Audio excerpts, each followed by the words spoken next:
Magandang araw mga kaibigan. Bigyan natin ng reaction, opinion itong post Ping Lacson. Pahayag niya ito, response sa panawagan ng Iglesia ni Cristo na imbestigahan yung aligasyon ng 18 soldiers. Anong sagot ni Senator Lacson? Sabi niya, susuriin at titiyakin ang kredibilidad at integridad ng impormasyon at pinagmulan nito. Sa gitna ng pahayag ng Iglesia ni Cristo, muling pinagtibay ni Senator Ping Lacson itong Sabado na ebidensya. Anong klaseng ebidensya ang hinahanap ninyo? Ebidensya ang mananatiling gabay ng Senate Blue Ribbon Committee sa pag-iimbestiga sa umano'y cash delivery scheme na kinasasangkutan ng dating tauhan ng militar. Ito ang kanyang statement.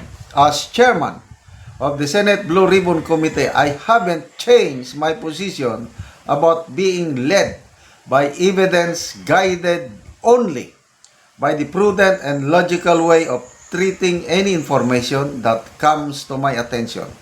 Evaluate and validate the credibility and reliability of both the source as well as the information itself before taking action. Okay, sir. Honorable Lacson, tama po itong sinabi nyo. Ang question ko lang, bilang chairman ng Blue Ribbon, bakit nagsalita na kayo na ang opinion nyo is parang may parte ito ng destabilization? Hindi ba yung ganong pahayag ninyo, hindi nyo ba naisip na namamantsahan na ang inyong kredibilidad bilang chairman? Parang lumalabas may bias na kayo. Yun ang tingin ko. Tama naman. Itong sinabi ninyo, sir, tama. Evidence-led. Evaluate. Tama. But kahit ano pang gagawin ninyong pag-evaluate dyan, kung mayroon ng nabuo dito na destabilization dahil nagsalita na kayo, anong mangyayari sa inyong evaluation, validation? Di may ibang patutunguhan. Ganun lang yun. Sana wag muna kayong magsalita dahil chairman kayo eh. Kung ordinaryo lang kayong senador, parang Senator Lito Lapid, pwede. Dahil hindi kayo member ng Blue Ribbon Committee, pwede magsalita kayo ng ganun. Iba, kung chairman kayo, nagsasalita kayo, sabihin mo na kaduda-duda ang timing, baka parte ito ng destabilization. Wala na, nakakawalang gana. Opinion ko lang po ito, sir. But, okay, karapatan nyo bilang chairman. But, ito, sarili nyong post ito, I don't know kung may staff kayong nagmo-monitor sa mga reaksyon ng mga netizens. Tignan natin ang netizens reaction. 3,600 ang nag-react. 2,900 ang tumatawa. Anong ibig sabihin pag tinatawanan ka, hindi na naniniwala sa iyo? 61 ang galit. So, more or less, nasa 3,000 na ang negative sa iyo. 515 lang ang nag-like sa inyong statement. So, anong percentage niyan? Estimate ko lang. Nasa 85% hindi naniniwala sa iyo.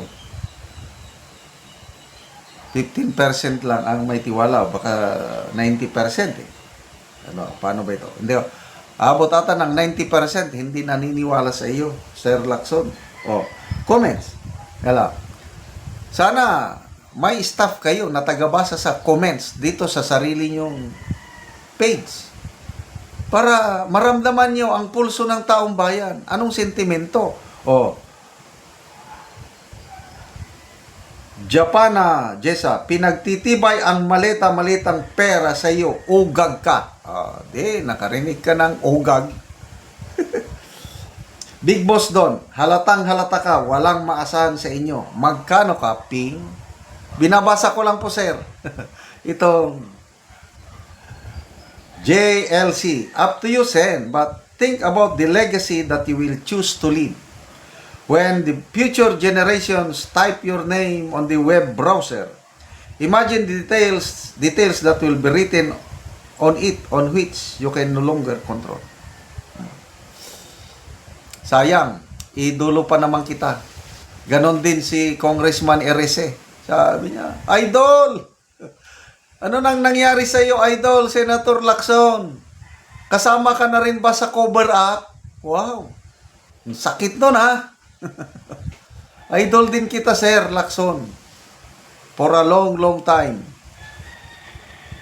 Noong 2022 presidential election, kayo yung alternate candidate ko, eh.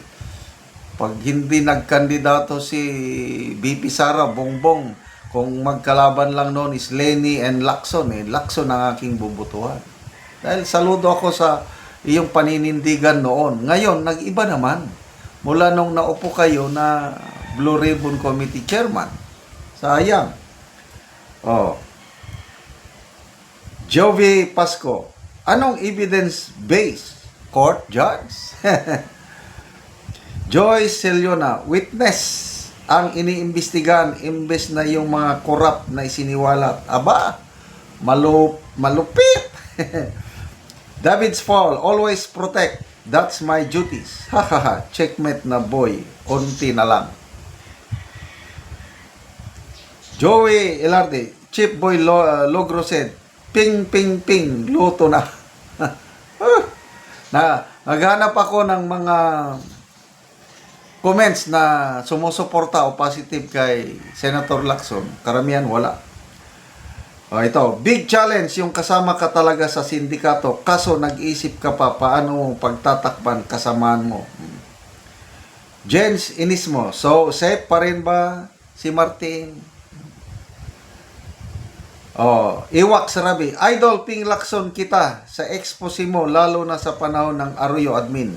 Sana consistent ka sa advocacy mo.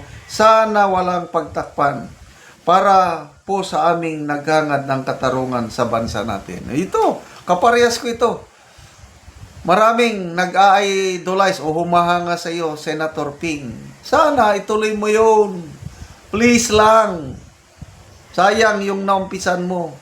Huwag niyong sayangin yung magandang image na put up nyo na sa ating bansa. Sayang. Sana may maasahan pa kami sa Senate Blue Ribbon Committee. Salamat mga kaibigan sa inyong pagsubaybay sa ating channel. Nakakatulong kayo ng malaki sa tribong Talandig ng Bukidnon dahil ang income natin sa channel na ito is pantulong sa tribo. Namimigay tayo ng libreng yero at pako para makapagpatayo sila ng mas maayos na tahanan. Panoorin nyo ang video na ito. Ano yung natagaan na mo gero? Mga atop ni siya karon. Ang ipatindog nga balay.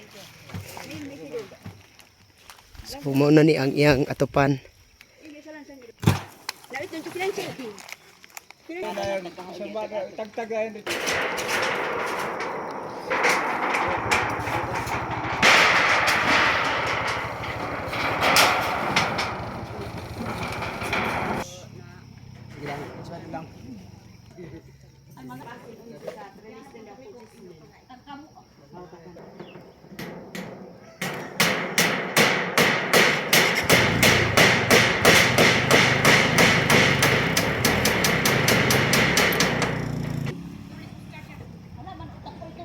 Ano tadi ba? Ano be?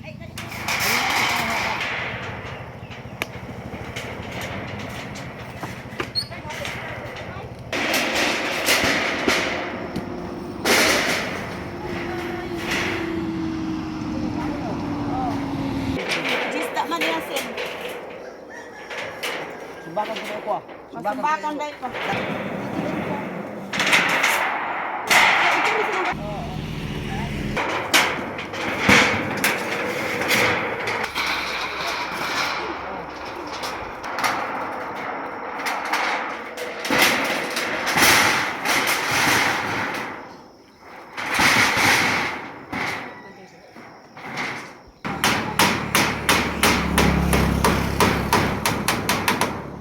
O karon human na gyud sa pag-atop ang gihatag namo nga yero, so dili na gid sila maulanan kay maayo na nga tan-awon ang yero nga nakaatop. Pagpasalamat sa gihatag nga tabang sa sin kay kun pagpalit lang sa atop ni Sudyo kay ang among paringkamot tama na gid sa kaon na biya kana atong mga eskwela. Nadako gid akong pasalamat sa Ginoo nga naagi hinabang nga nakaabot nga tabang nga pinagi sa pagtabang sa usa ka tawo sa atop nga kuan kini ang gihatag sa moa. Ginoo nga naabtan mi sa tabang kay wala man kita lain pasalamatan og naapay ta sa kalibutan kay ang kitang tawo wa man kita mahibog kuha gid ang Ginoo. So salamat kaayo.